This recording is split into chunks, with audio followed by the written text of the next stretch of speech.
Hello guys, how are you, how is it going. मैं Rupinder Sachin welcome करता हूं हमारे और आपकी ब्यूटीफुल चैनल पर, that is chemistry Guruji foundation. भाई आज क्या स्टार्ट करने वाले हैं, हम सब बहुत एक्साइटेड होने वाले हैं आप लोग सब, क्योंकि आज हमने स्टार्ट किया है भाई आपके सपोर्ट के लिए अरिहंत का सैंपल पेपर। अब अरिहंत का सैंपल पेपर 2020 में भाई बहुत सारे सैंपल पेपर है, और मेरा मानना ये है कि मतलब अरिहंत के जो क्वेश्चन आपने कर लिए ना और एजुकार्ड कर लिए, तो भाई आपको कौन सा क्वेश्चन छूटने वाला, कुछ भी नहीं छूटने वाला है। ठीक है, और एजुकार्ड के सैंपल पेपर में बहुत ही अच्छा सपोर्ट रहा है अभी आपका। और ऐसे ही पीडीएफ के लिए आपको हमारे चैनल को लाइक करना है, सब्सक्राइब करना और बेल आइकन को जरूर दबाइएगा, ताकि आपको एग्जैक्ट टाइम पे पता चल जाए भी हम कब वीडियो अपलोड कर रहे हैं और भी क्या क्या कंटेंट हम डालने वाले हैं। तो चलिए भी स्टार्ट करते हैं हमारे साथ क्वेश्चन नंबर फर्स्ट। ठीक है, क्वेश्चन नंबर फर्स्ट स्टार्ट करने से पहले भी पहले बता देता हूँ भी सैंपल पेपर में तरीका, मतलब आपका ऑफिशियल सैंपल पेपर में भी सेम यही आया था।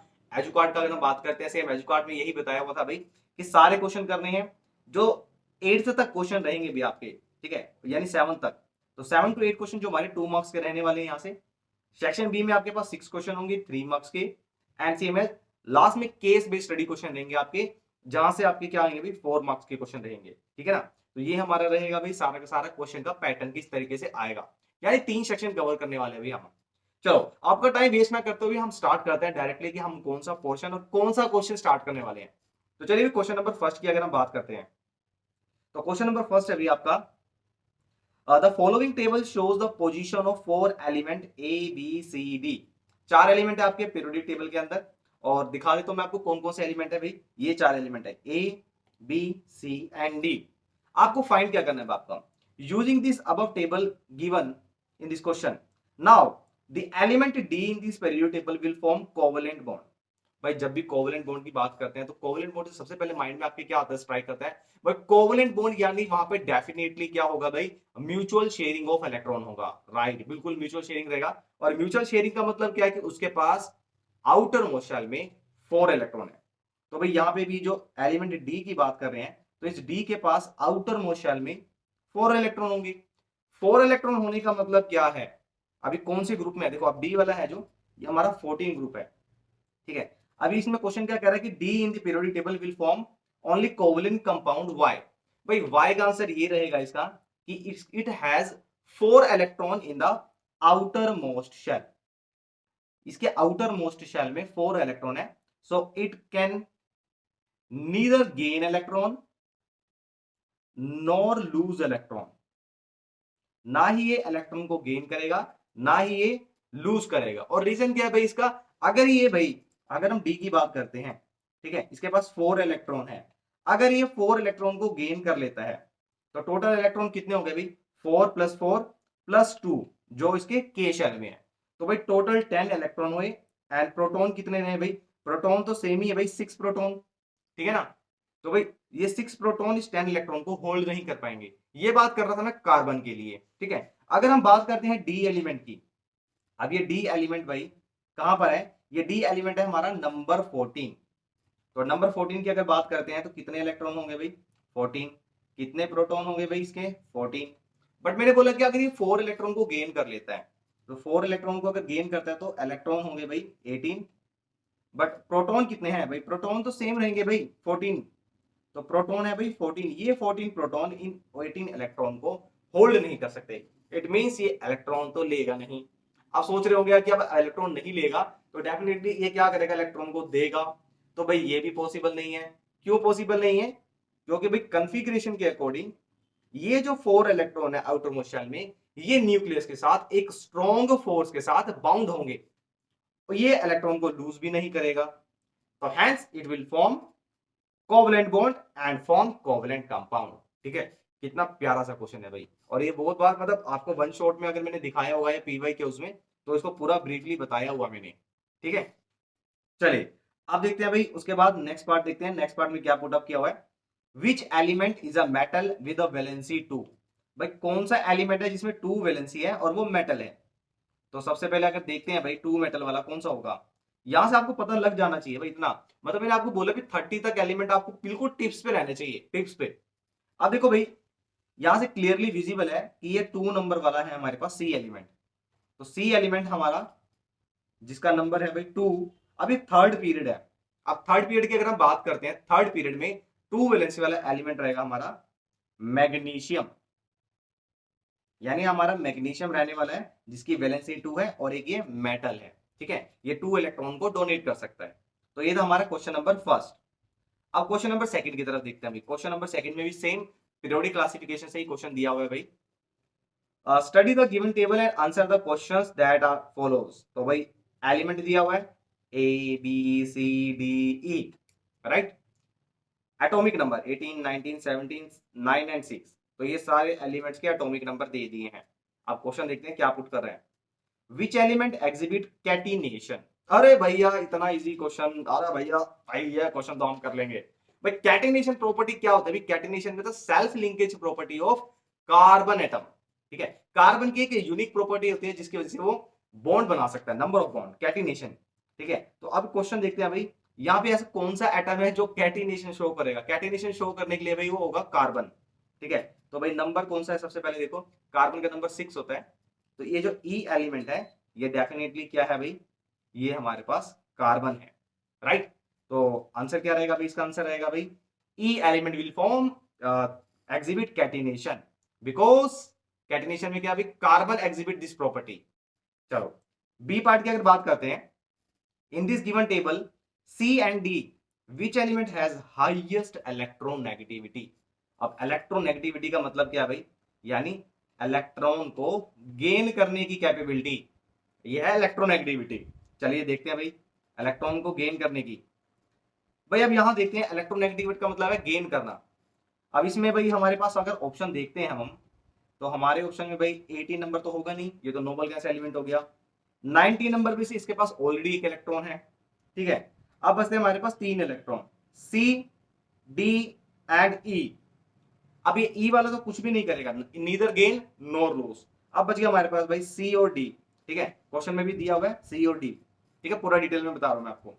अब सी और डी में से किसकी इलेक्ट्रोनेगेटिविटी ज्यादा होगी? इलेक्ट्रोनेगेटिविटी हमेशा ध्यान रखना भाई, ये हमेशा पीरियड्स में इंक्रीज होती है, ग्रुप में डिक्रीज होती है। अब हमारा जो सी एलिमेंट है एटॉमिक नंबर इसका है 17, ठीक है। और डी एलिमेंट है ये है एटॉमिक नंबर 9, एटॉमिक नंबर 9।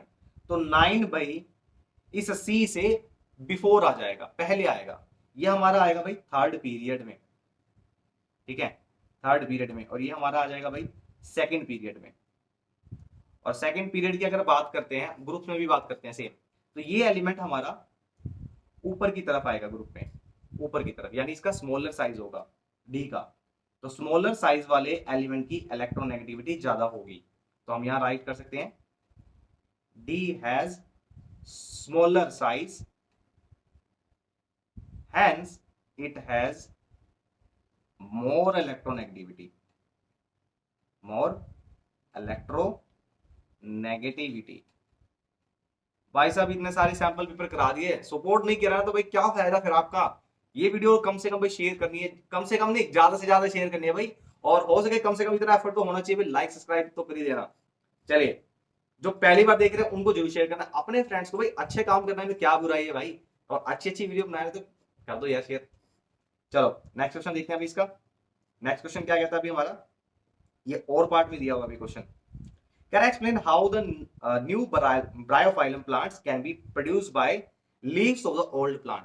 भाई अगर ओल्ड प्लांट का जो लीफ है, ब्रायोफाइलम की बात करते हैं, और एक बड़ा अजीब सा फैक्ट है, इसको हिंदी में बोलते हैं पत्थर चटका पत्ता। मतलब जो जिनको स्टोन की प्रॉब्लम होती है ना वो खाते हैं ये।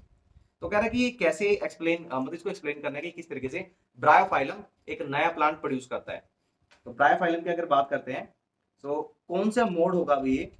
Bryophyllum produce new plant through asexual mode of reproduction।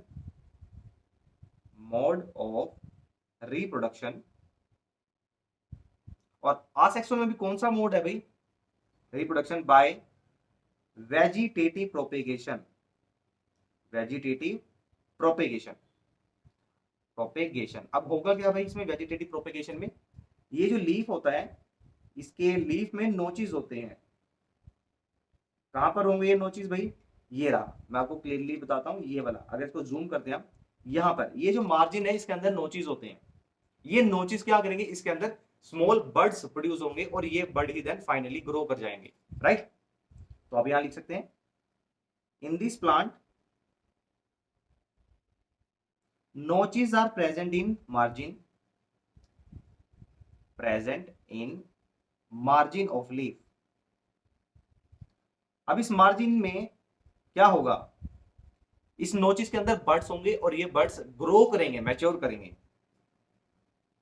In notches small bird grows and mature after maturation. जब ये मैच्योर हो जाएंगे भाई, after maturation it fall into soil and produce new plant। तो इस तरीके से ये एक न्यू प्लांट बना देंगे बर्ड्स के थ्रू, ठीक है। चलिए, अच्छा बर्ड्स में मैंने यहाँ पे एक वर्ड लिखा था, देखो मैंने स्टार्टिंग में आपको बताया है कि ये हमारा जो रिप्रोडक्शन है ये वेजिटेटिव है, वेजिटेटिव ब्रायोफाइलम है जो वेजिटेटिव है, और यहाँ मैं यूज कर रहा हूँ बर्ड्स का, ठीक है। तो भाई ये वेजिटेटिव का कौन सा पार्ट है, लीफ पार्ट से हो रहा है, लेकिन लीफ पार्ट होने के साथ साथ इसके अंदर बर्ड्स बन रहे हैं भाई, ठीक है। तो ये आपका आपका आ गया बडिंग, ये ध्यान रखना। यहाँ पे थोड़ा सा कंफ्यूजन रहता है कि हम इसे वेजिटेटिव में काउंट करेंगे या बडिंग में करेंगे, ठीक है। अगर लीफ के उससे देखते हैं तो ये भाई काउंट होगा हमारा वेजिटेटिव प्रोपेगेशन, क्योंकि लीफ पार्ट में हो रहा है, ठीक है। बट लीफ पार्ट के अंदर किसके थ्रू हो रहा है भाई, वो प्रोसेस होगा भाई बडिंग, ठीक है। तो ये मेनली बडिंग का ही रहेगा, बडिंग के थ्रू ये ग्रो कर रहा है। चलिए अब चलते हैं इसके सेकंड पार्ट पर। Why is vegetative propagation is practiced for growing some type of plants। मतलब कुछ प्लांट्स की अगर हम बात करते हैं तो हम वेजिटेटिव प्रोपेगेशन को ही क्यों प्रमोट करते हैं भाई। वेजिटेटिव प्रोपेगेशन स्पेशली मैं बता देता हूँ, अगर पूरा वेजिटेटिव प्रोपेगेशन टिश्यू कल्चर देखना है तो मेरी प्लेलिस्ट देख लेना, उस प्लेलिस्ट में आपको पूरा का पूरा डिटेल्ड टॉपिक मिलेगा, ठीक है, डिटेल टॉपिक है। और उसके बाद वन शॉट देख लेना भाई, वन शॉट मिल जाएगा, पी वाई के उस देख लेना। और इस वीडियो में मैं आपको सारे के सारे लिंक दे दूंगा मैं आपको, ठीक है। आपको नोट्स के भी चैप्टर के, हर चैप्टर के, और साथ साथ जितने भी हमने सैंपल पेपर किए वो सारे आपको मिल जाएंगे, ठीक है। चलिए अब वो कह रहा है कि वेजिटेटिव प्रोपेगेशन को क्यों प्रमोट करते हैं, क्यों प्रैक्टिस करते हैं कुछ प्लांट्स के लिए। Vegetative propagation is practice for more of the some of the plants because it is advantageous in growing of those plants which produce less number of seeds or viable seeds। या भाई जिनके seeds विएबल हैं या बहुत less number of seeds produce करते हैं, तो उन प्लांट्स के लिए स्पेशल हम वेजिटेटिव प्रोपेगेशन को फॉलो करते हैं। इवन कुछ प्लांट्स की बात करते हैं जैसे लाइक बनाना है, ठीक है। अब बनाना के अंदर भाई सीड्स तो नहीं होती है ना, तो सीडलेस प्लांट्स के लिए हम अब किसको प्रमोट करते हैं, वेजिटेटिव प्रोपेगेशन को। तो यहाँ पे आप लिख सकते हैं कि ये एक फास्टर मेथड है, it is faster method through which seedless plant can be grow, seedless plant can be grow या प्रोड्यूस, ठीक है। चलिए भाई बहुत बेहतरीन क्वेश्चन, सेकंड पार्ट हो गया है अभी 1 मार्क्स में। अब क्वेश्चन नंबर 4 देखते हैं अभी, 2 मार्क्स में दिया हुआ है आपको क्वेश्चन। क्या क्वेश्चन कहता है, when a human female reaches a certain age the vaginal bleeding occur for a few days after a regular interval of time। तो भाई डेफिनेटली होता है, भी हमने रिप्रोडक्शन चैप्टर में स्टडी किया था अभी, एक टाइम पीरियड ऐसा आता है गर्ल्स के साथ कि जिसमें क्या होता है कि ब्लीडिंग होना स्टार्ट हो जाता है, और वो कब होता है भाई, पवर्टी के टाइम पे, यानी जब girls start getting start for sexually mature, जब वो मेच्योर होना स्टार्ट होता है तो उस टाइम पर क्या होगा, ये प्रोसेस होता है। और वो होता कैसे उसके पूरा डिटेल बताया मैंने, फिर भी बता देता हूँ कि भी उनके जो गेमेट्स होते हैं, फीमेल गेमेट्स यानी कि एग्स, वो स्टार्ट हो जाते हैं रिलीज होना फ्रॉम द ओवेरी। जब ओवेरी से वो एग्स निकलते हैं भाई और वो फर्टिलाइज नहीं हो पाते, तो वो यूट्रस की वॉल के साथ स्ट्राइक करते हैं और क्या करते हैं, यूट्रस की वॉल को ब्रेक कर देते हैं and comes out in the form of bleeding. अब वो ब्लीडिंग हो चुकी है तो अब उसने क्वेश्चन पुट अप किया कि what is the process known as scientific term. तो इसका नाम क्या है भाई, इसका नाम होता है भाई मेंस्ट्रुएशन। दूसरा क्वेश्चन क्या कहता है, at what period the process starts in human female.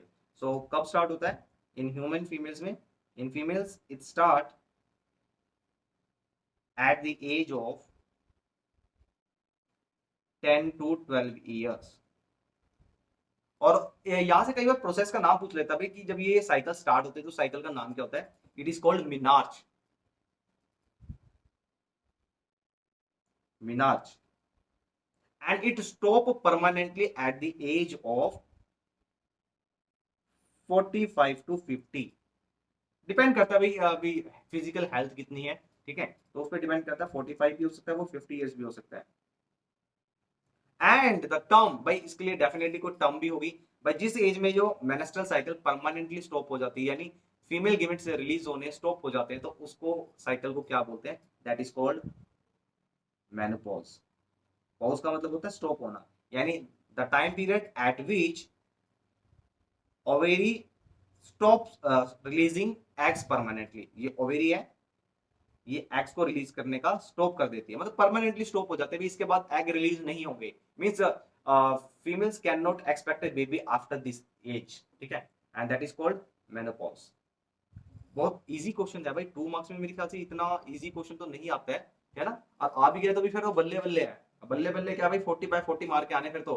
और नहीं मारे 40/40 भाई साहब, फिर पापा जी की चप्पल और शर्मा जी का बेटा, याद रख लेना. क्वेश्चन नंबर 5 देखते हैं भाई. अब क्वेश्चन नंबर 5 में क्या कहता है, रीड करेंगे एक बार. क्या pure breed pea plants look like a A. चलो देख लेते हैं भाई. एक pure breed bred pea plant look like A, एक ए प्लांट है. It is cross with the another bred pea plant B.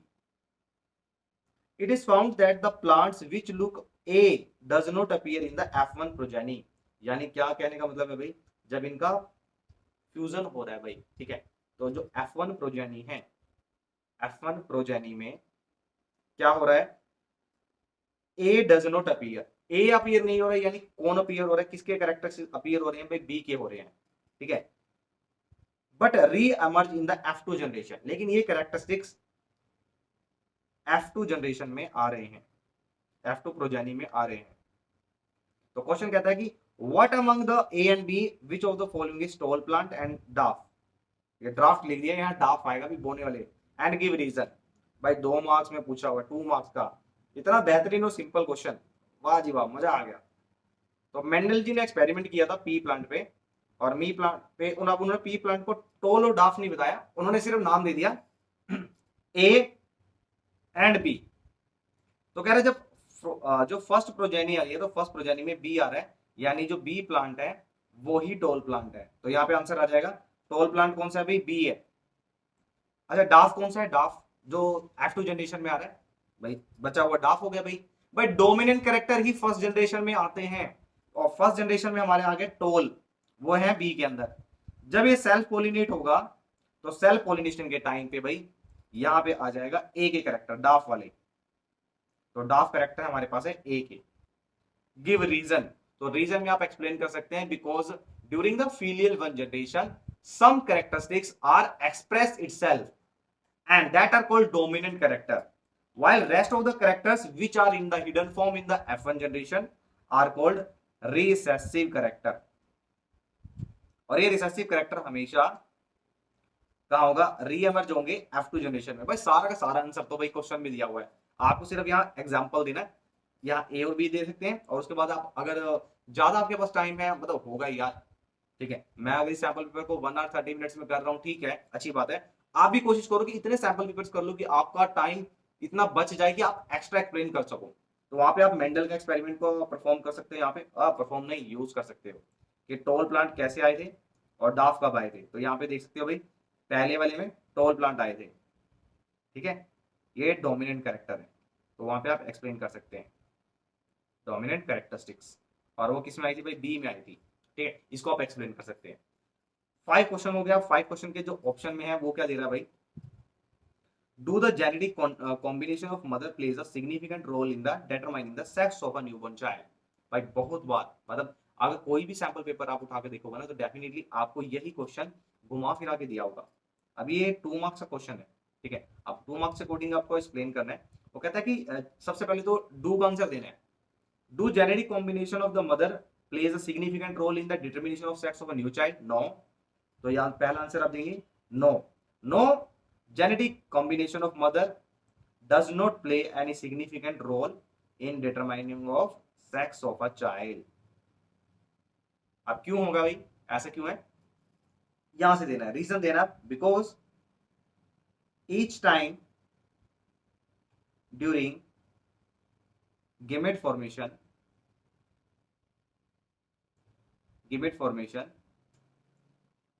female contribute only X chromosomes and या while कह सकते हैं, वाइल मेल कंट्रीब्यूट कितने टाइप के chromosomes contribute करेंगे भाई, दो टाइप के क्रोमोसोम्स होते हैं, कंट्रीब्यूट ईदर एक्स और वाई क्रोमोसोम्स, या तो वो एक्स क्रोमोसोम्स का पार्टिसिपेशन देगा या वाई का। If it contribute X chromosomes from male side and x chromosomes from female side, then coming child will be girl. It means you can say in determination of sex of a child, male chromosomes dominate. If X chromosomes are there, then coming child will be girl.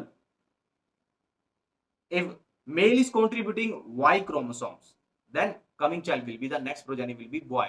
But for determining the sex, all things depends upon the type of chromosomes contribute by chromosomes of male. यानी वहां 50-50% chance होते हैं भाई, इधर वो x chromosomes भी दे सकता है, वो वाई भी क्रोमोसोम भी दे सकता है, बट डिपेंड करता है टाइप ऑफ क्रोमोसोम्स पे। ठीक है, तो यहाँ पे आप क्रोमोसोम्स का डायग्राम बना सकते हैं, एक्स एक्स या एक्स वाई का पार्टिसिपेशन कैसे हो रहा है। बहुत बेहतरीन। चलते हमारे नेक्स्ट क्वेश्चन पे, क्वेश्चन नंबर 6। अरे वाह, लवली क्वेश्चन, लवली लवली। मेरे एक दोस्त का नाम था, इतना मेच्योर सुपर, मतलब बॉडी बिल्डर है, और उसका नाम था लवली।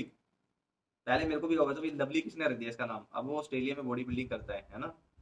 नाम नहीं बताएंगे नहीं तो बहुत पकड़ के मारेगा मुझे। कह रहा था figure below show that a bar magnet is pushed inside a coil connected to the galvanometer. भाई ये हमारा बार मैग्नेट है, ये हमारी कॉइल है जो सोलेनोइड है, नीचे एक कनेक्ट है गैल्वेनोमीटर। ठीक है, अब डायरेक्शन ऑफ मोशन किस तरफ है ध्यान से देखना, डायरेक्शन ऑफ मोशन है टुवर्ड्स द कॉइल, राइट। वो क्या कहता है, क्वेश्चन क्या पुट करता है, galvanometer show a deflection towards the right. भाई राइट में शो कर रहा है, कोई बात नहीं भाई, राइट में कर देते हैं, ये चला गया राइट में डिफ्लेक्शन। क्वेश्चन क्या पुटअप करता है, अब ये देखते हैं।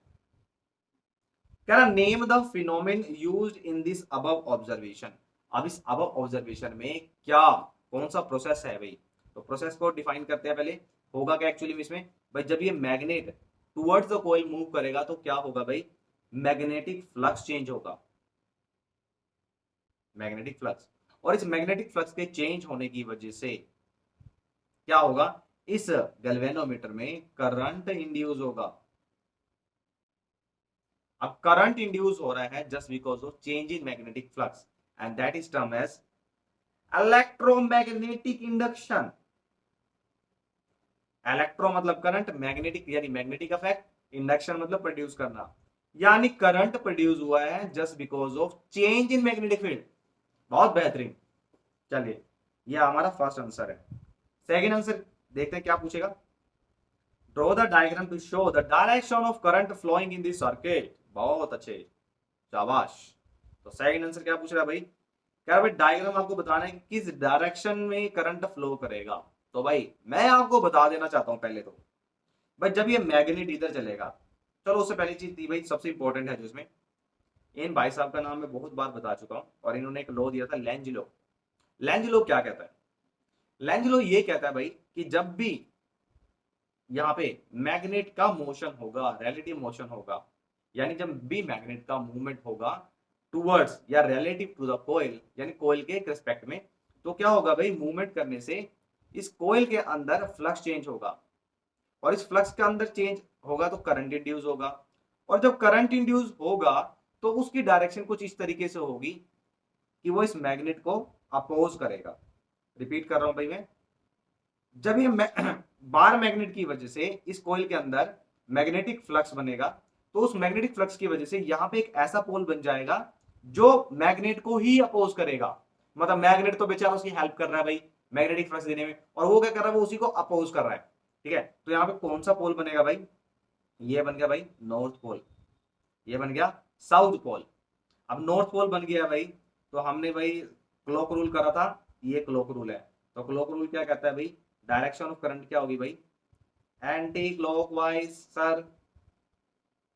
ठीक है, दूसरा भी बता देता हूं, दूसरा ऑप्शन क्या बनेगा इसका भाई, अगर ये magnet away from the coil move करता है, यानी कोयल से दूर जा रहा है, अरे दूर ना लेके जाओ किसी को, अभी कोयल से दूर की तरफ जा रहा है भाई, ठीक है, तो कोयल से दूर जा रहा है तो क्या होगा, मैग्नेटिक फ्लक्स कम होगा। तो अगेन इसके अंदर क्या होगा भाई, मैग्नेटिक फ्लक्स चेंज होगा यानी कम होगा, और मैग्नेटिक फ्लक्स इस तरीके से चेंज होगा कि ये इसको अट्रैक्ट करेगा, ठीक है ना भाई। और यहाँ पे कौन सा पोल बन जाएगा भाई, ये बन जाएगा साउथ पोल। ठीक है, अब साउथ पोल बनेगा तो भाई कैसा करंट फ्लो कर जाएगा, क्लॉकवाइज डायरेक्शन में। आपको रिलेटिव मोशन देखना भी, मैग्नेट का मोशन किस तरफ है, टुवर्ड्स द कोयल है कि अवे फ्रॉम कोयल है। लेकिन ये वाइब्रेशन क्यों आ रही है वीडियो में, मुझे समझ नहीं आ रही है। चलो अब देखते हैं इसका और ऑप्शन में क्या दिया हुआ है। बहुत ही सिंपल क्वेश्चन दिया भाई, कुछ नहीं एक्सप्लेन करना, सारी चीज दी हुई है, सिर्फ आपको अंडरस्टैंड करना है। कह रहा है in the Fleming right hand rule, the forefinger, middle finger, thumb are right hand are stretched at a right angle to the each other shown below. Okay, for which purpose this rule is use, ये किस लिए use किया जाता है भाई, वह right hand rule use किया जाता है जनरेटर के केस में, और जनरेटर में क्या प्रोड्यूस होता है, करंट। तो भाई सिंपल आंसर है, तो why the what is the purpose of using this rule, to find out current induce या करंट प्रोड्यूस या डायरेक्शन ऑफ करंट, ये अच्छा वर्ड है, आंसर लिख सकते हैं हम, direction of current. Direction of current को फाइंड करने के लिए हम इसको यूज करते हैं। Which quantities are shown by this two finger and thumb, भाई थंब से और इस फिंगर से क्या क्या शो की जा रही है, ये पिंपल्स बना दिए हमने उंगली में, समर आ चुका है और हम भागने वाले हैं, पर ना बिल्कुल भूत बन के घूमने वाले हैं समर में। तो भाई राइट हैंड रूल क्या कहता है, if you hold our hand such like that, our forefinger, central finger and thumb are perpendicular to each other, then what will happen, if thumb will show the direction of motion of conductor and B represent the magnetic field, then the central finger show the direction of electric current। भाई ये electric current को show करेगा, ये magnetic field को, और ये force को यानी मोशन को। समझ गए, कितना बच्चों वाला क्वेश्चन दिया भाई, इससे इजी क्वेश्चन नहीं हो सकता। क्या कह रहे हो सर, 40/40 मार देंगे, बिल्कुल होना चाहिए भी, अगर ये करके भी 40/40 ना करे तो भाई जा यार, क्या ही कहें। अब देखते हैं भाई एनवायरमेंट चैप्टर से, एनवायरमेंट चैप्टर से क्या क्वेश्चन पुट अप करता है, देखते हैं। ये मेरे को लाइनें बहुत बिल्कुल अच्छी लग रही है, वीडियो के बीच में लाइनें आ रही है ना, मेरे को डिस्टर्ब कर रही है भाई। 2 मार्क्स का लास्ट क्वेश्चन हमारा, 7 क्वेश्चन मैंने कहा था कि 2 मार्क्स के आएंगे 7 क्वेश्चन, तो 7 क्वेश्चन का लास्ट क्वेश्चन हमारा है 2 मार्क्स का, उसके बाद 3 मार्क्स के क्वेश्चन स्टार्ट हो जाएंगे। और एक चीज हम भूल चुके हैं, हमारा अमृत, हमारा पानी भूल गए यार हम, कोई बात नहीं भाई, आपके लिए इतना सैक्रिफाइस करना ही पड़ेगा। चलो, कह रहा है number of vulture are decreasing remarkably nowadays, which is a matter of concern, definitely भी वल्चर से हमारी सोसाइटी से बिल्कुल वैनिश होते जा रहे हैं, ठीक है, उसका रीजन क्या है देखते हैं। At which trophic level would you place the vulture in the trophic level pyramid, give reason for your answer. भाई सबसे पहला रीजन तो ये है अभी, हमारे जो प्रोड्यूसर्स हैं, हम जो डीडीटी यूज करते हैं भाई, डीडीटी केमिकल यूज करते हैं, वो जाते हैं हमारे प्रोड्यूसर्स के पास, प्रोड्यूसर्स में डीडीटी यूज कर रहे हैं, ठीक है। अब ये डीडीटी क्या होगा भाई, ये डीडीटी जब इस प्लांट्स में जाएगा, लाइक हमने एग्जांपल ले लिया, ये 6 ppm है या 5 ppm है, ठीक है। जब इन प्रोड्यूसर्स को, प्रोड्यूसर्स यानी प्लांट्स को कौन हीट करेंगे भी, हार्बीवोर्स हीट करेंगे। तो हार्बीवोर्स हीट करने से क्या होगा कि ये जो 5 ppm है, ये इसके अंदर एक्यूमुलेट हो जाएगी, ये मल्टीप्लाई हो जाएगी, 4 to 5 प्राइम हो जाएगी, लगभग ये देखा गया कि 60 से 50 से 60 ppm ये herbivores में चली जाती है। Now when these herbivores are eaten by carnivores, now this concentration become increases to the 240 ppm और nearby the 1600 ppm, ठीक है, ह्यूमन बीच में 1600 ppm आ जाता है। Now ये 1600 ppm इतनी ज्यादा होती है, अगर हम ह्यूमन बीइंग की बात ना करें, एक कार्निवोर की बात करते हैं, तो नियर बाई 1600 है, 1600 ppm। Now when these animal get die and or may be eaten by these top carnivores, then this concentration accumulate and increase to the 4 to 5 times, ठीक है, और more than भी हो सकता है भाई, इससे भी ज्यादा भी इंक्रीज हो जाती है, ठीक है। तो वो कंसेंट्रेशन जब इन केमिकल्स इसके अंदर एक्यूमुलेट होते हैं, तो it will be hazardous for them, और इसी वजह से जो टॉप कार्निवोर हमारे जो वल्चर्स हैं वो डाई होते जा रहे हैं। तो अब आंसर क्या राइट करेंगे भाई? Number of vulture are decreasing remarkably nowadays, which is the matter of concern. बिल्कुल है। At which trophic level would you place the vulture? तो भाई सबसे पहले तो आपको इसका आंसर करना है कि ये डिक्रीज मैटर ऑफ कंसर्न है, ये किस वजह से हो रहा है, ठीक है, ये और कौन से लेवल पे है। So vultures will be at top level of trophic level, या ट्रॉपिक लेवल, या पिरामिड कह सकते हैं हम, इकोलॉजिकल पिरामिड। अच्छा, अब वो क्या कह रहा है कि वल्चर्स को हमने टॉप पे कर दिया, भाई इसका रीजन क्या है? तो इसका रीजन है भाई just because of accumulation of harmful chemical into food chain, harmful chemicals into food chain, ठीक है भाई। और that is called biological magnification, और इसे बोलते हैं बायोलॉजिकल मैग्निफिकेशन, यानी हार्मफुल केमिकल कंसेंट्रेशन इंक्रीज हो जाना, ठीक है भाई। नेक्स्ट क्वेश्चन, और नेक्स्ट क्वेश्चन की देखते हैं भाई। नेक्स्ट क्वेश्चन की में किसकी बात कर रहे थे हम?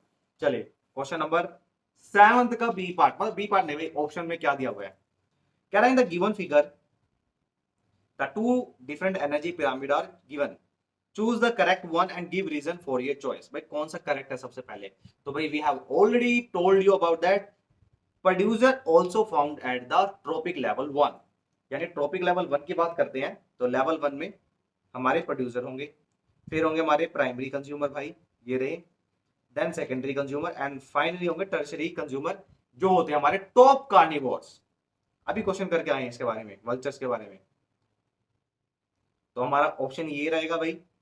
इसका रीजन देना है तो रीजन बिल्कुल दे देना कि because carnivores always found at the top level, that is the tertiary consumers, and producer are also found in the first level because these are the only organism, यही वो ऑर्गेनिज्म है जो अपने आप फूड को प्रिपेयर करते हैं by the process of photosynthesis, ठीक है, फोटोसिंथेसिस प्रोसेस को फॉलो करके ये प्रोड्यूसर्स फूड बनाते हैं। अरे नाम ही क्यों पड़ा इनका प्रोड्यूसर, क्योंकि ये प्रोड्यूस करते हैं, ठीक है। तो यहाँ पे आप इसका रीजन दे सकते हैं कि ए को हमने सिलेक्ट क्यों किया है। चलिए भाई, सेक्शन बी, यानी आपके 3 मार्क्स वाले क्वेश्चन स्टार्ट हो रहे हैं, 3 मार्क्स वाले क्वेश्चन, ठीक है। अब 3 मार्क्स का है तो भाई या तो स्टेप बाय स्टेप मार्किंग देगा आपको, ठीक है, या डेफिनेटली वो क्या करेगा उसमें, या पार्ट्स दे देगा, ठीक है, ए बी सी। अब देखते हैं हमारा क्वेश्चन नंबर फर्स्ट क्या है 3 मार्क्स में, यानी क्वेश्चन नंबर 8, कह रहा है carbon exist in the various allotropic form. बिल्कुल है भाई, डायमंड हो गया, ग्रेफाइट हो गया, आपका फुलरिन हो गया, बहुत सारी इलेक्ट्रोपिक फॉर्म है। And along the hydrogen it form large number of hydrocarbon, और हाइड्रोजन जब कंबाइन करता है तो बहुत सारे हाइड्रोकार्बन बनाता है, डेफिनेटली इट इज ट्रू। अब क्वेश्चन क्या दे रहा है भाई मेरे, वो तो देख लो। Considering the various property of the carbon give reason of the following question. पहला क्वेश्चन है कि carbon form compounds by covalent bonding. भाई आज ही बताया भाई, मेरे ख्याल से दोबारा नहीं बताना चाहिए इसको मेरे को, ठीक है, कि कार्बन कोवलेंट बॉन्ड क्यों बनाता है। कार्बन कोवलेंट बॉन्ड बनाता है because it has 4 valence electron in outermost shell, valence electron in outermost shell. अब 4 वैलेंस इलेक्ट्रॉन होने से क्या होगा, it do neither gain electron nor lose electron. और इसका रीजन भी मैं आज की वीडियो में बता चुका हूं, पीछे करके देख सकते हैं, मैंने कोवलेंट कंपाउंड के बारे में जब बताया था तो उसमें एक्सप्लेन कर चुका हूं मैं कि भी ना ही लूज करेगा ना ही गेन करेगा, बेचारा फंस चुका है, ना ही बेचारा मांग सकता है ना ही डोनेट कर सकता है, तो क्या करेगा भाई साहब, वो कर लेगा शेयरिंग, ठीक है। So it will share electron with neighbouring atom, neighbouring atom. अब वो नेबरिंग एटम कार्बन भी हो सकता है भाई, हाइड्रोजन भी हो सकता है, ठीक है, बट यहाँ पे हमने हाइड्रोकार्बन की बात की है तो नेबरिंग हाइड्रोजन एटम हो जाएगा, ठीक है, 1 मार्क्स में पूछा हुआ है भाई। बी पार्ट देखते हैं। Carbon is A versatile element, carbon एक वर्सेटाइल, वर्सेटाइल मतलब यूनिक क्यों है, तो उसकी बहुत सारी रीजन है भाई, बट मेनली रीजन क्या है भाई, carbon is a single element which can form 4 bond with the other carbon या other atom, that is called tetravalency. Second reason, it can form multiple bond, मतलब कार्बन एक single atom ऐसा है, multiple bond, ये multiple bond बना सकता है, multiple bond with other carbon atom. चलो बहुत बढ़िया। तीसरा रीजन, तीसरा रीजन है भाई इसके सेल्फ लिंकेज प्रॉपर्टी, यानी कैटिनेशन। तो कैटिनेशन प्रॉपर्टी क्या है? सेल्फ लिंकेज प्रॉपर्टी है कार्बन की, जिसकी वजह से वो स्ट्रेट स्ट्रेट चेन, ब्रांच और रिंग कंपाउंड बना सकता है। तो self linkage property of carbon atom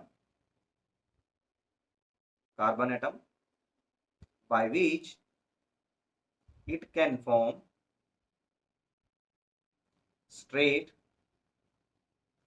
branch and ring compound,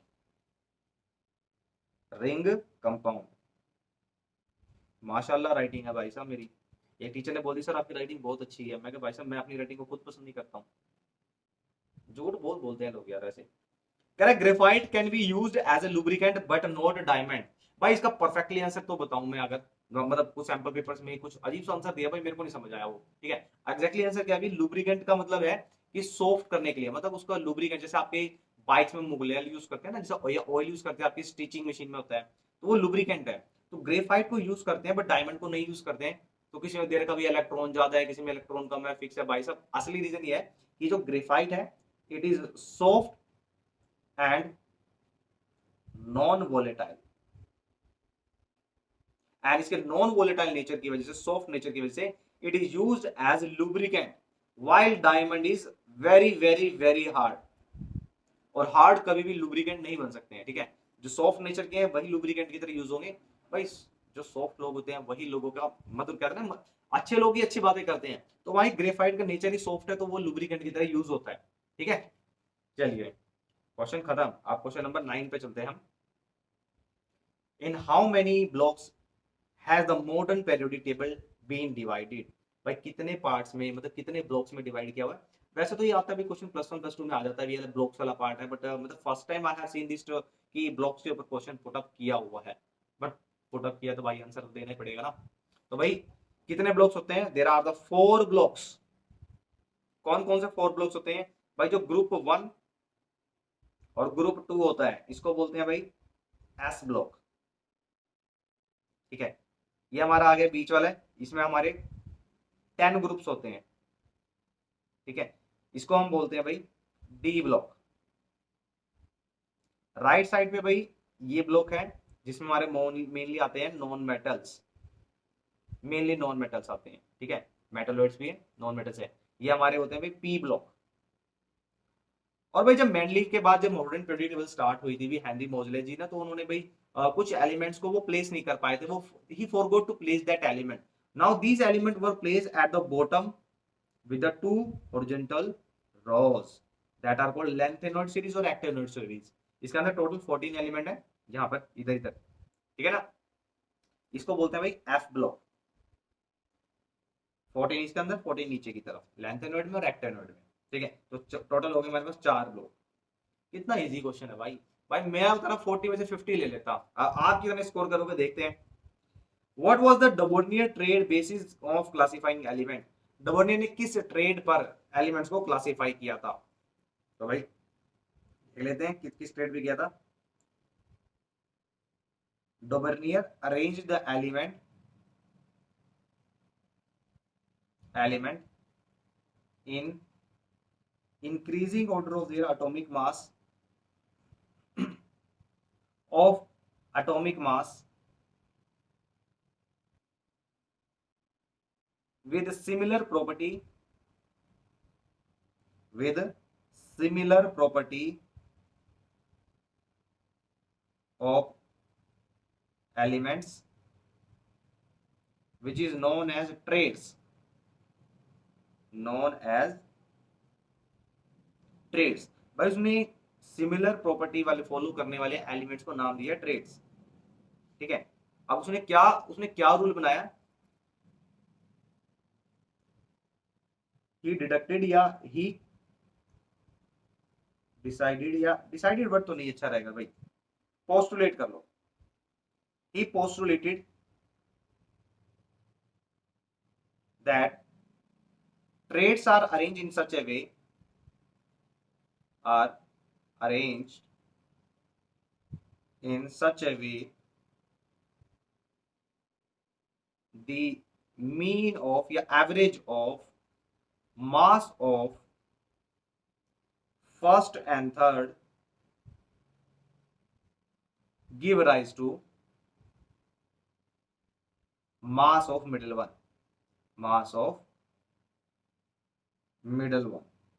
मतलब क्या भाई, भाई अगर हम देखते हैं थ्री एलिमेंट्स को लिया था उसने, उन तीनों एलिमेंट को ट्रेड्स बोला था उन्होंने, ठीक है। अब इन तीन एलिमेंट को किस तरीके से अरेंज किया गया था भाई, इस तरीके से थे एलिमेंट्स वो कि अगर अगर फर्स्ट और थर्ड का हम एवरेज लेते हैं या मीन करते हैं तो मास आ जाएगा भाई मिडल वन का। जैसे कि लिथियम, सोडियम एंड पोटेशियम। भाई लिथियम का मास था 7, पोटेशियम का था भाई 39। अगर हम 7 और 39 का मीन लेते हैं, एवरेज लेते हैं, it comes out to be 46/2 that is 23। Now ये जो 23 होगा भाई, ये 23 मास होगा सोडियम का, समझ गए, ये 23 मास होगा सोडियम का। तो ये बताया था डबर्नियर्स ने। और अगर आपको एग्जांपल याद करने हैं भाई, एक एग्जांपल नहीं करना, दो करने हैं, तीन करने हैं, तो भाई मेरे वन शॉट पे चले जाना या प्लेलिस्ट में सर्च कर लेना नोट्स डिटेल में, ठीक है। वहां पे प्लेलिस्ट में आपको मिल जाएगा, मैंने इसमें पूरे शॉर्ट ट्रिक के साथ बताया वो भी किस तरीके से आप डोबर्नियर ट्रेड को लर्न कर सकते हो with more than 2 examples, 3 example. और इसका ड्रॉबैक कहां था वो भी मैंने बताया था। क्या कह रहे हैं बता दे, तो मैंने भाई बताया था नानी के पास, नानी पास नाइट्रोजन, फॉस्फोरस और आर्सेनिक, ठीक है ना। तो नानी पास मैंने बताया था कोडवर्ड की किस तरीके से डोबर्नियर ट्रेड फेल हो गया था। तो भाई सारी डिटेल आपको मिल जाएगी मेरे नोट्स में, ठीक है। अब देखते हैं next question. Why do you think noble gases are placed in the separate group? भाई नोबल गैस एलिमेंट को सेपरेट ग्रुप में क्यों रखा गया, क्या रीजन था भाई। नोबल गैस एलिमेंट या noble gas elements are placed in separate group, इसका क्या कारण था।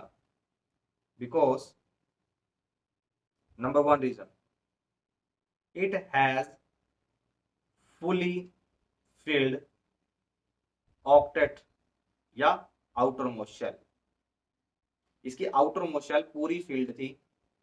सो वहां पे कोई भी इलेक्ट्रॉन फिल नहीं कर सकते थे, ना ही गेन कर सकते थे ना ही लॉस कर सकते थे। Second reason, it is non reacting, non reacting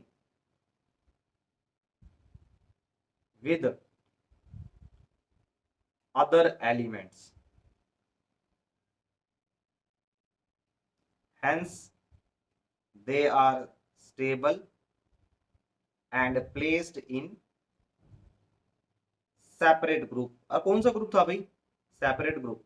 last का जो ग्रुप है भाई, ग्रुप नंबर 18,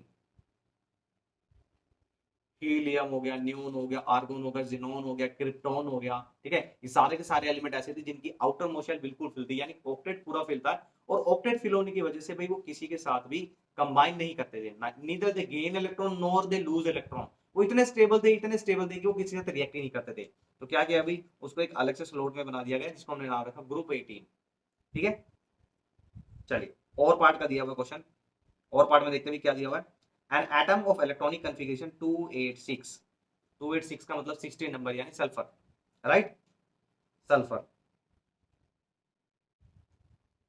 क्या था, विच of the following elements would it be chemically similar, atomic number 7 वाला, 8, 15 एंड आर्गन। भाई 16 नंबर में अगर हमने देखा है तो क्या चीज हमने नोट करी है कि इसके आउटर मोस्ट शेल में कितने इलेक्ट्रॉन है भाई, 6 इलेक्ट्रॉन। अब आप ये देख लो कौन सा एटम ऐसा है जिसके पास 6 इलेक्ट्रॉन है आउटर मोस्ट शेल में। इसकी कॉन्फ़िगरेशन देखते हैं भाई 2, 5। ऑक्सीजन की देखते हैं भाई 2 और 6। फॉस्फोरस की 15 है तो 2, 8, 5। लास्ट है आर्गन 18 नंबर का, तो 2, 8, 8। तो भाई सिंगल एलिमेंट कौन सा आपको दिख रहा है जिसके पास आउटर मोस्ट शेल में 6 इलेक्ट्रॉन है, इट इज ऑक्सीजन, राइट। बहुत सिंपल सा क्वेश्चन था। बी पार्ट देखते हैं इसका क्या पुटअप किया हुआ भाई।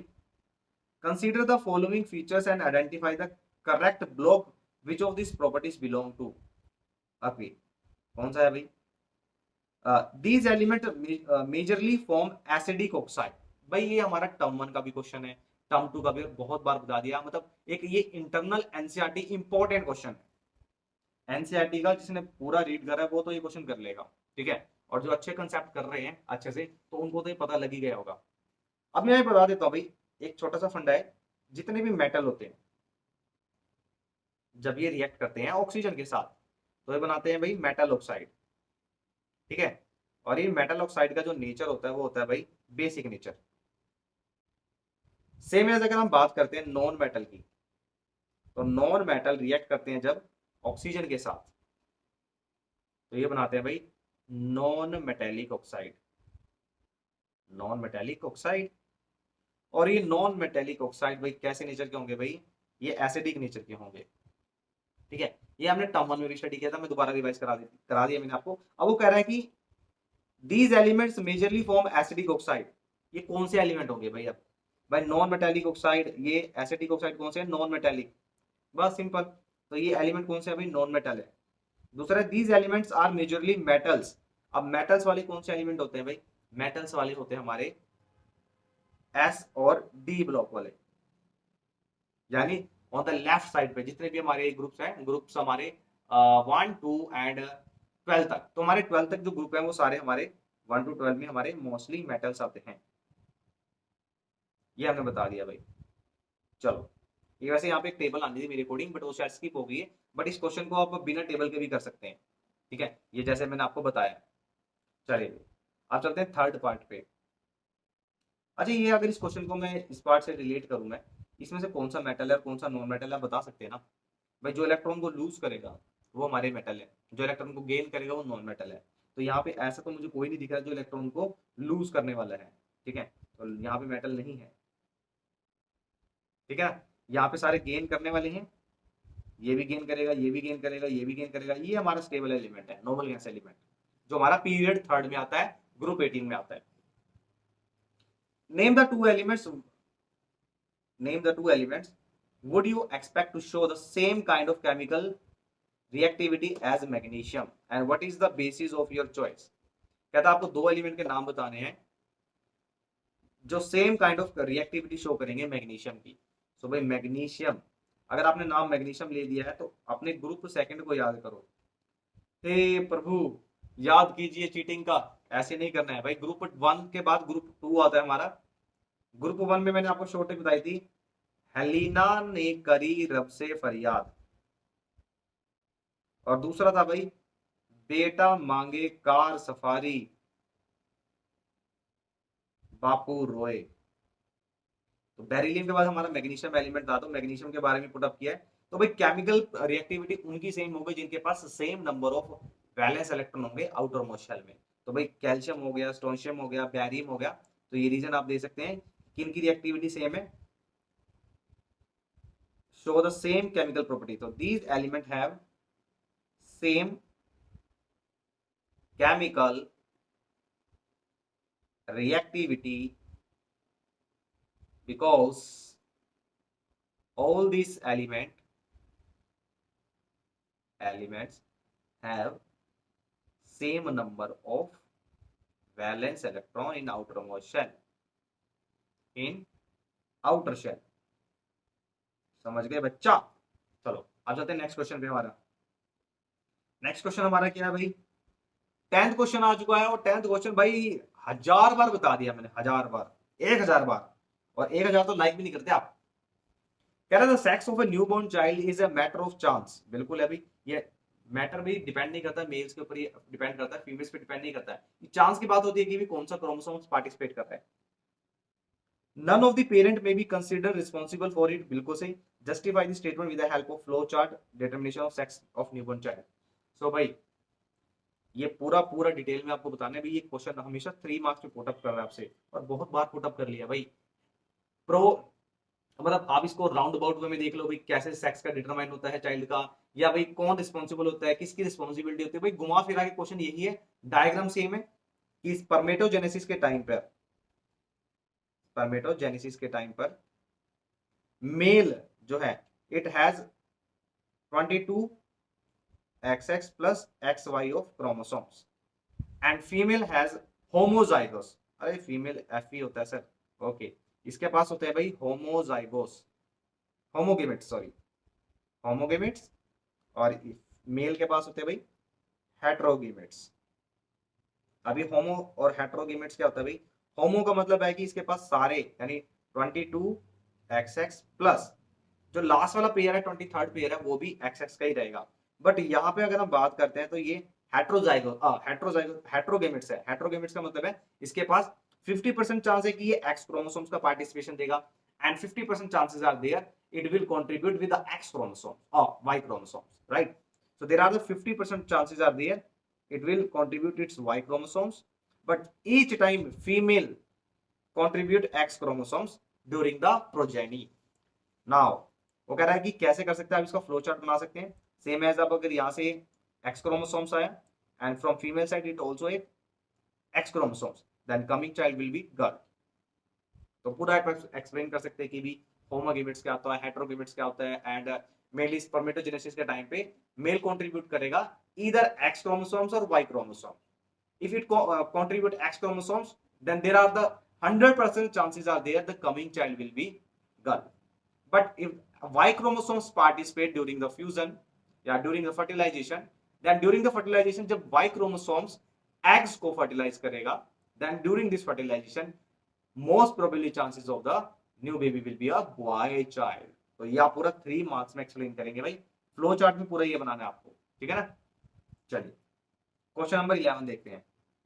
पेपर इजी है भाई आपका, भाई मैं कह रहा हूँ साइंस में आप आराम से, मतलब भाई मेरा एक स्टूडेंट है मैं नाम नहीं लूंगा, उससे अगर मैं पूछता था ना मतलब उसको वाटर साइकिल बता दिया मैंने, और वाटर साइकिल बताने के बाद भाई साहब एक पीरियड के बाद पूछ लेना कि वाटर साइकिल क्यों आता है, तो उसको ऐसा लगता है भाई, उसको ऐसा लगता है कि जो वाटर साइकिल हो रही है, जो बारिश हो रही है वो यूरिनेशन की वजह से हो रही है, एलियंस बैठे ऊपर। भाई साहब साइंस तबाह कर दी उसने, तो ऐसी नहीं करनी साइंस। बाकी मेरे को ऐसा लगता है वो भी 30+ मार्क्स ले जाएगा अगर ऐसा पेपर आ गया तो। चलो अब देखते हैं हमारा नेक्स्ट पार्ट क्या है। क्वेश्चन नंबर 11 कह रहा 3 लैंप्स है, 3 बल्ब्स हैं 100 वॉट के, each are connected in series. भाई दोबारा इसको हाईलाइट कर देता हूं, हमारे पास 3 है बल्ब्स सीरीज में कनेक्ट है, एक अनदर सेट है, another set of 3 bulbs, these are in the same voltage, यानी दोनों केसेस में वोल्टेज सेम है, these are connected in parallel, got it? कह रहा which will the bulbs in the two circuit glow with the same brightness। भाई अब ऐसा कैसा हो सकता है भाई, ये 3 बल्ब हैं, इसको मैं थोड़ा सा डिनोट कर देता हूं ऐसे 1 2 और 3, ठीक है, ये तीनों कनेक्टेड है सेम वोल्टेज से, लाइक मैं इसको बोल देता हूँ कि ये लगभग कनेक्ट है 220 वोल्ट से या वी से कनेक्ट है भाई, सिंपल कह देते हैं। ऐसे 3 बल्ब है भाई आपके कनेक्ट, जितनी अच्छी ड्राइंग बनाते हो सर दोबारा मत बनाना, ये कनेक्ट है भाई पैरेलल में हमारे, सेम वोल्टेज है इसकी भी वी, ठीक है। वो कह रहा है किसके अंदर ब्राइटनेस ज्यादा रहेगी, तो भाई साहब भाई अगर हम बात करते हैं कि सीरीज की, तो same current will flow in the series combination, right?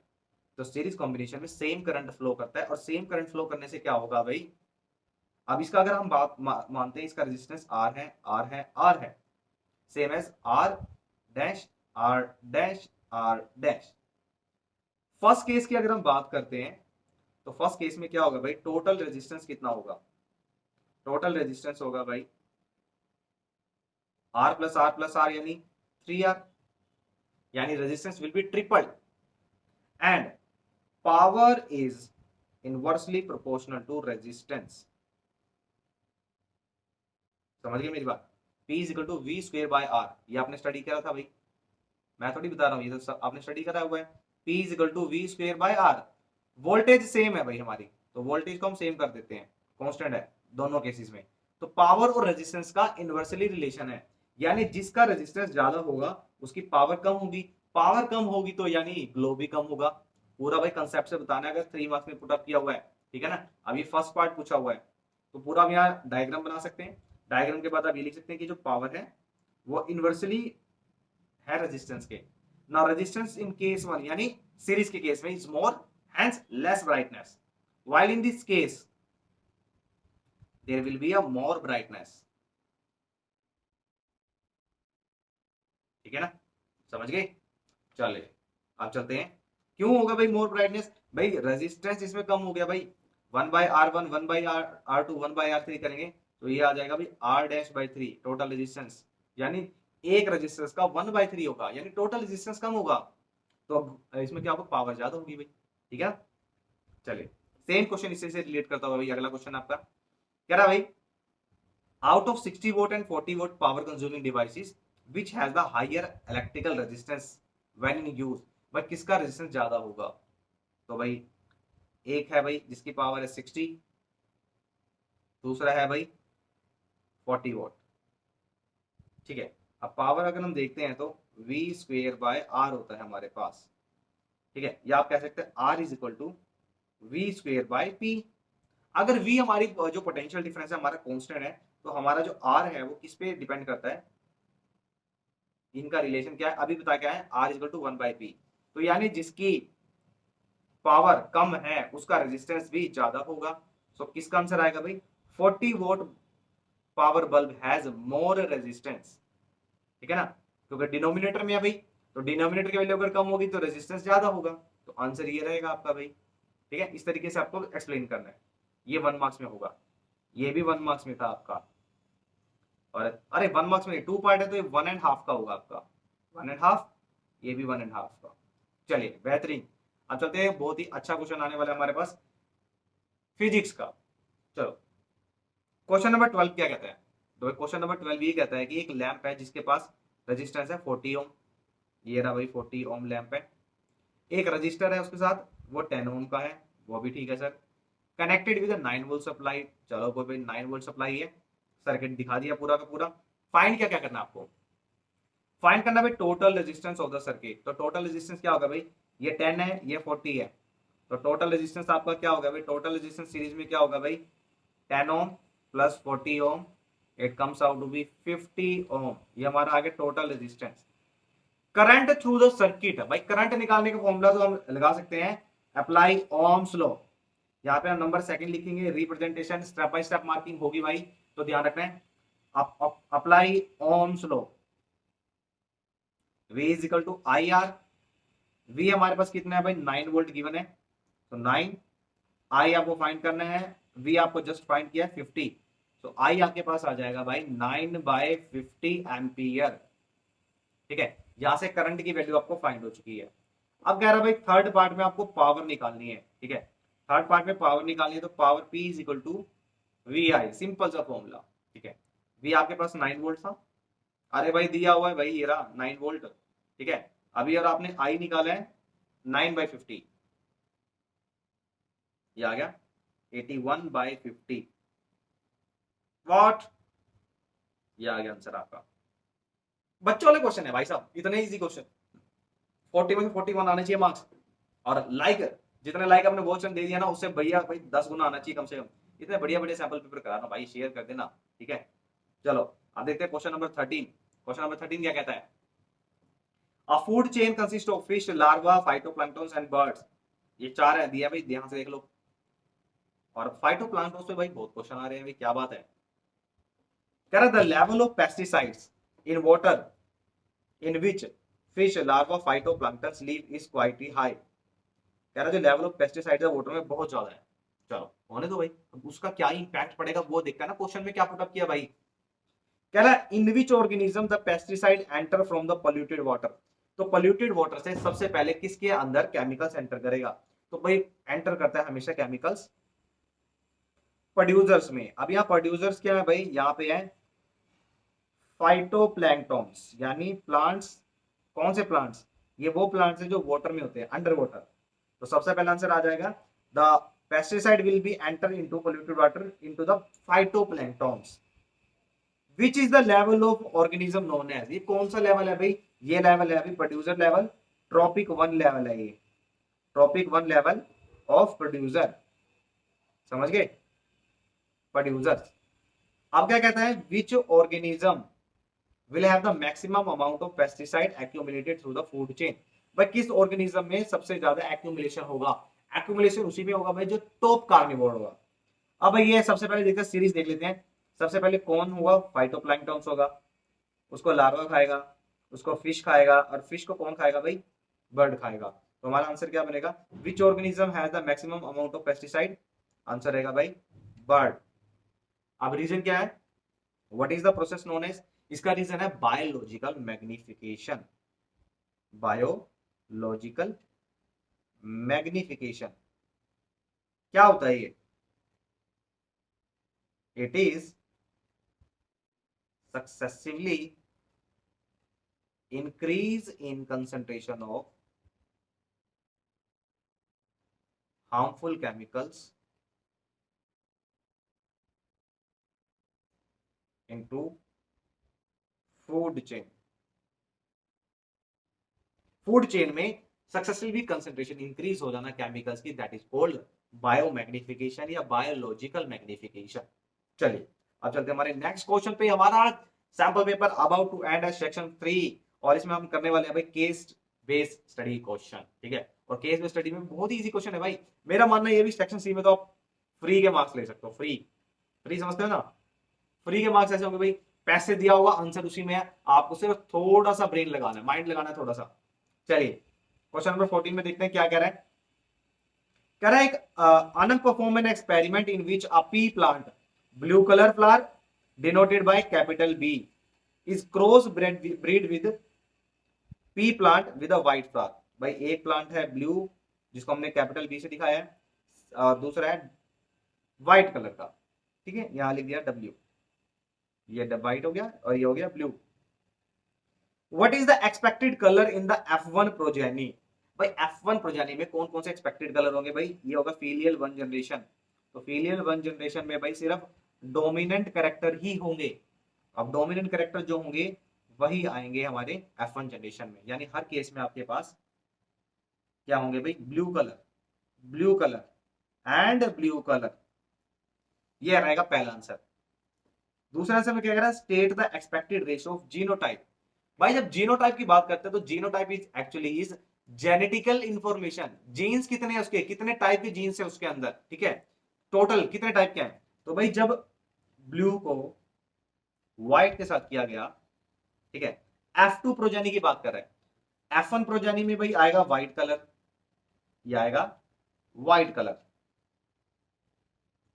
when it undergoes self pollinate, जब सेल्फ पोलिनेट हो जाएगा then there will be blue color, blue color, blue color and one cases will be there having only white color, जो हमारा recessive character रहेगा।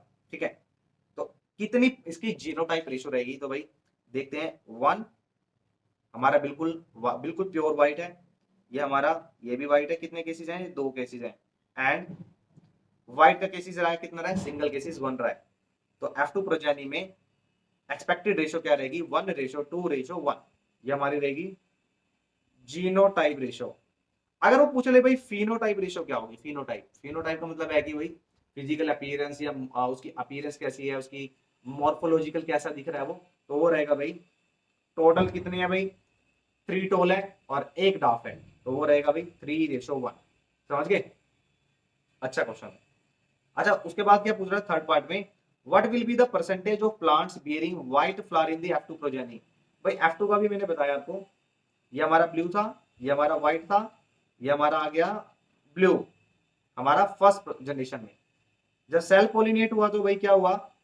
Cell pollinate में भाई ये आए केसेस हमारे पास एंड ये हो गया डाफ वाला, सॉरी डाफ नहीं हमारा, अब ये व्हाइट वाला हो गया, ये हमारा व्हाइट वाला है। क्या what will be the percentage of plants bearing white flower. अब व्हाइट फ्लावर कितने परसेंटेज है भाई? 1 2 3 4, ये 4 है और ये 100% हो चुका है, तो टोटल परसेंटेज कितनी आ गई भाई? 25%। भाई 4 केसेस थे और ये 4 केसेस क्या 100% है, तो व्हाइट की अगर बात करें तो कितना आएगा? 1/4 यानी 25%। ठीक है, बहुत बेहतरीन भाई, बहुत प्यारा क्वेश्चन है। और ये आपका अगर मानोगे आप 2015 16 17 वाले जो बैच थे उसमें ये क्वेश्चन आता था। कभी ये क्वेश्चन पुट अप कर लेगा भाई ब्राउन आइस के ऊपर पूछ लेगा, जेनेटिक के ऊपर, या पी प्लांट के कलर के ऊपर पूछ लेगा, पर्पल फ्लावर व्हाइट फ्लावर पूछ लेगा, या ब्लू फ्लावर पूछ ले और व्हाइट फ्लावर पूछ ले। वो बहुत सिंपल क्वेश्चन रहने वाला है। ठीक है ना? चलिए अब देखते हैं how many blue plants will be produced in the F2 progeny या F2 generation if total plants are 1600। भाई दोबारा रिपीट करते हैं, इसको हम उठा लेते हैं यहां से। ये सेम चीज हुई है हमारी, ठीक है ना? ये चीज हुई है हमारी आगे, हमारी चलो आगे चलते हैं। ये अब ये सारा का सारा हमारा हो चुका है भाई। वो कहता है कि भी सारे के सारे में जो ये हुआ है सारे के सारा, इसमें ये वाला केस है, इसमें कितने परसेंट मतलब कितने होंगे हमारे जो